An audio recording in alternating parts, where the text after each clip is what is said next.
మీరు స్టూడెంట్సా పొరంబోకులారా? అలా నడి రోడ్డు మీద పడి కొట్టుకు వస్తున్నారు. ఈసారి ఏ కొట్లాటలోనైనా కనపడ్డారో పీడీ యాక్ట్ కింద బుక్ చేసి లోపలే ఇస్తా.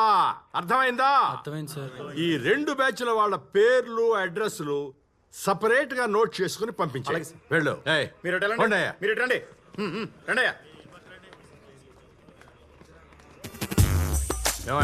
సార్ నీదే బ్యాచ్? నేను ఎవరి బ్యాచ్ కాదు సార్. మరి రోడ్డు మీద వెళ్తుంటే రాడ్లు పట్టుకుని ఇంట్రెస్టింగ్ గా కనిపించారు, పార్టిసిపేట్ చేశారు. పార్టిసిపేట్ చేయడానికి ఇది ఏమైనా పాడుతా తీయగా ప్రోగ్రామ్ అనుకున్నావు ఏమిట్రా? అసలు ఏం చదువుతున్నావు? సిబిఐటీలు సిఎస్సి సార్. మీ నాన్న నీ చదువు కోసం లక్షల ఫీజు కడుతుంటే నువ్వేమో ఎలాంటి రెస్పాన్సిబిలిటీ లేకుండా కొట్లాటలు గొడవలు అని రోడ్డు పట్టుకు తిరుగుతున్నావు. ఈ విషయం మీ నాన్నకు తెలిస్తే ఎంత ఫీల్ అవుతాడో తెలుసా? అని తెలుసు సార్. ఇన్ఫాక్ట్ చెప్పాలంటే చిన్నప్పటి నుంచి ఆయన నన్ను ఎంకరేజ్ చేశారు సార్.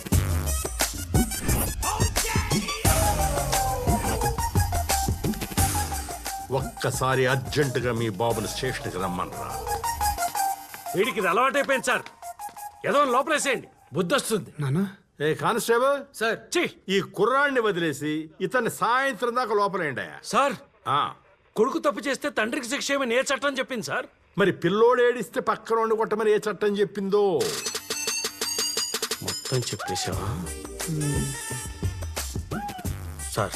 ఈ ఒక్కసారి కాదు, లైఫ్లో ఇంకెప్పుడు వీడు గొడవ చేసినా నిన్నే అరెస్ట్ చేస్తాను. అదయ్యా మ్యాటర్.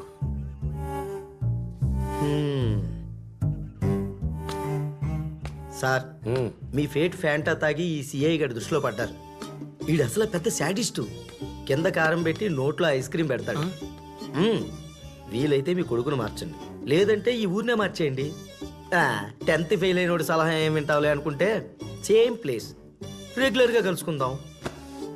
కథ కూడా ముందుకెళ్ళిపోద్ది.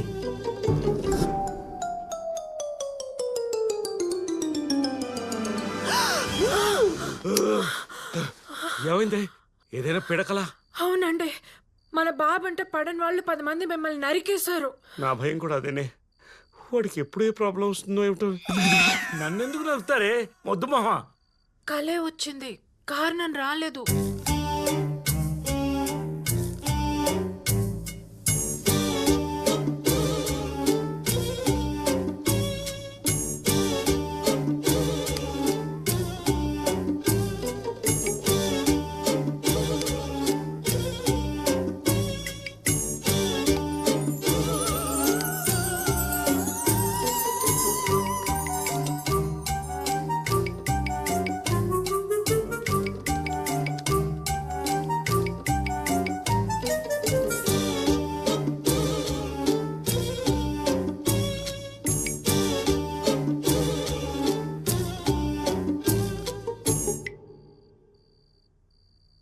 నేను చిన్నప్పుడు మా నాన్నకి తెలియకుండా ఓ చుట్ట కాల్చాను. మా నాన్నకి తెలిసిపోయింది, కానీ మా నాన్న తిట్టలేదు. చుట్టంటే నీకు ఇష్టమా నాన్న అని అడిగారు. నన్ను రమ్మని ఓ రూములోకి తీసుకెళ్లారు. రూము నిండా చుట్టలు కట్టలే. వీటన్నిటినీ తెల్లవారేలోగా మిగల్చకుండా తాగాలి అని నాకు చెప్పి తలుపులు గడేసి వెళ్ళిపోయారు. కాంతం కాంతం, నీకు సీన్ చూపిస్తాలే. అర్ధరాత్రి సీన్లు ఏంటంటే రజనీకాంత్ సీనే చూడు. నేను రాత్రంతా గుప్పున చుట్ట మీద చుట్ట తాగి మొత్తం ఖాళీ చేశాను. తెల్లారి తలుపు తెరిచి బయటకు వచ్చేటప్పటికి ఆ చుట్టల వాసనకి నాకు అసహ్యం వేసింది. చుట్టంటే విరక్తి పుట్టింది. అప్పుడు వదిలేసిన చుట్ట ఇంతవరకు నేను ముట్టుకోనేది. ఇక్కడ కొడుక్కి గొడవలంటే పిచ్చి. మనం కూడా తీసుకెళ్లి వాడిని గొడవలు జరిగే ప్లేస్ లో పడేస్తే గొడవలు జోలికెళ్ళడమే మానేస్తాడు. మీకేమైనా పిచ్చా? మనం ఉంటేనే వాడు ఇలా రెచ్చిపోతున్నాడు. వాడిని ఎక్కడికో పంపుతానంటారేంటి? పిచ్చిదానా? మనం ఉన్నాం కాబట్టే వాడు అలా రెచ్చిపోతున్నాడే. అదే అక్కడనుకో, గొడవలు జరిగితే సెటిల్ చేయడానికి నాన్న ఉండడు, దెబ్బలు తగిలితే మందు రాసి బుజ్జగించడానికి అమ్మ ఉండదు. ఏడ్చే పిల్లవాడిని ఏడ్చే పిల్లల మధ్యన పడేస్తేనే వాడు ఏడు పాపుతాడే. అలాంటి ఊరు ఎక్కడ ఉంటుందండి? తిరుపురం, ఆంధ్ర తమిళనాడు బార్డర్లో ఉంది. 1953లో తమిళనాడు నుంచి ఆంధ్ర విడిపోయినప్పుడు ఆ విభజన రేఖ తిరుపురం మధ్యలోంచి వెళ్ళింది. అప్పటి నుంచి ఊరికి ఒకవైపు తెలుగు వాళ్ళు, ఇంకోవైపు తమిళ వాళ్ళు. అటువాళ్ళు ఇటు రాకూడదు, ఇటువాళ్ళు అటుపోకూడదు. కంచె వేసుకుని కట్టుబాట్లు పెట్టుకుని మరీ కొట్టుకు చస్తున్నారు.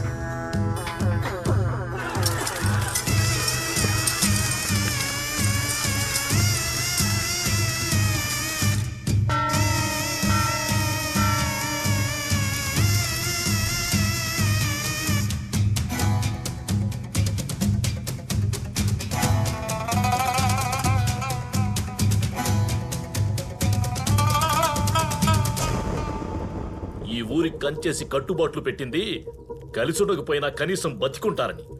మీరా కొట్టుకు సస్తా ఉండారు. ఏండా కేశవ, వాళ్ళోడి కాలు తీసినారంట. ఏంది పెద్దాయనా? జాముకో జగడం, పూటకో పంచాయితే. ఆ పక్కోళ్ళు ఈ పక్కకి, ఈ పక్కోళ్ళు ఆ పక్కకి పోకూడదనే కదా ఈ కంచెలు కట్టుబాట్లు. మీ మాటకు కట్టుబడి మేముంటే వాళ్ళోడు దొడ్డిదారిలో మా పక్కకొచ్చి మా ఓణ్ణి నరకాలని చూసినాడు. కాక మీదున్న కుర్రోళ్ళు కంట్రోల్లో ఎట్టా ఉంటారో కాలు తీసి నాకు కాలు చేసినారు. ఎరడాడే ఓడి రెచ్చగొట్టి మీ పక్కకి రప్పించి నరుకున్నారు. ఇప్పుడు మాట మారుస్తాండరా పొట్ట పసంగల.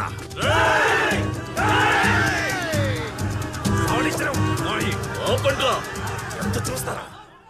రే ఎరముతో, పంచాయతీలో మాట్లాడాల్సిన మాట్లాడిన అయ్యా. ఆస్తిపాస్తులుంటే పెద్ద మనిషి కాలేడరా. ఊరు బాగుండాలన్న ఆశయం ఉండాలా. మీ వాళ్ళంతా పక్కన పోకుండా పాతికిరి ఒక్కిళ్లే తప్పుడు కోతలు కూయడానికి మాత్రం నోరొస్తుందే. పోయిన ప్రాణాలు, కుదేలైన కుటుంబాలు ఇంకా సాల్రా. మీ ఇద్దరికి ఆఖరి తడవ చెప్తా ఉండా. భయం పెట్టుకుంటారో బందోబస్తుగా ఉంటారో. ఈ రోజు నుంచి ఒక్క పురుగు కూడా అటుపక్క నుంచి ఇటుపక్కకో, ఇటుపక్క నుంచి అటుపక్కకో పోకూడదు. మీరు కాదని పోతే ఆ ప్రాణానికి పంచాయతీ బాధ్యత కాదు.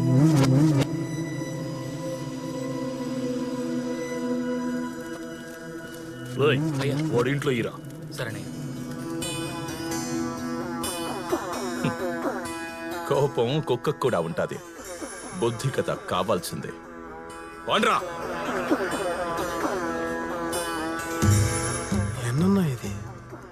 మనోడు కాలు తీసినారు, మనల్ని అవమానం చేసినారు. చూస్తూ ఉన్నామే తప్ప ఏమీ చేయలేకపోయినాం.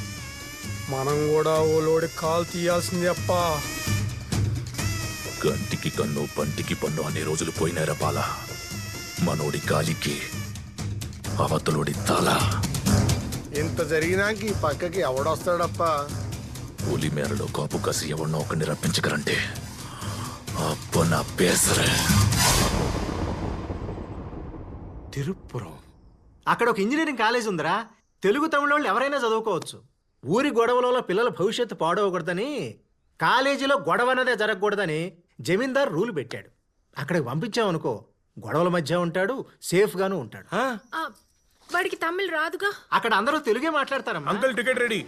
అక్కడ భోజనాలు బాగుంటాయో లేదో. ఆ, వీళ్ళు ఫిక్స్ అయిపోయారు. ఏదో ఒకటి చెప్పి వాడిని కన్విన్స్ చేయండి. గిట్టని వాళ్ళు ఎవరో నన్ను తిరుపురంకి ట్రాన్స్ఫర్ చేయించారురా. కానీ పోస్టింగ్కి ఇంకా 2 నెలలు టైం ఉంది. నీ సెమిస్టర్ స్టార్ట్ అయిపోతుంది కదా, అందుకని నిన్ను అక్కడ ఇంజనీరింగ్ కాలేజీకి ట్రాన్స్ఫర్ చేయించాను. నువ్వు అక్కడికి వెళ్ళి సెటిల్ అయిపో. 2 నెలల్లో మేము వచ్చేస్తాం. నానా, ఈ విషయం ఎక్కడ చెప్తున్నావో తెలుసా? బట్టలు సర్దుకో బస్ స్టాండ్కి వెళ్దాం అంటే ఊరు వెళ్తున్నావు అనుకున్నాను నాన్న. ఇలా ఊరు నుంచి గెంటేస్తున్నావు అనుకోలేదు. అంటే మీరు లేకపోతే నేను బతకలేను అనుకుంటున్నావా? నానా, నువ్వు నన్ను సముద్రంలో దోస్తావు అనుకో, ఎలాగో పడ్డా కదా అని స్నానం చేసి వచ్చారు అక్కడ. నేను అర్థమైందా? ఎక్కడైనా బతికేగాను. రే నాన్న, అమ్మా నువ్వు భయపడకమ్మా, నేను మాడుతున్నా కదా. నానా నీకు చెప్పు.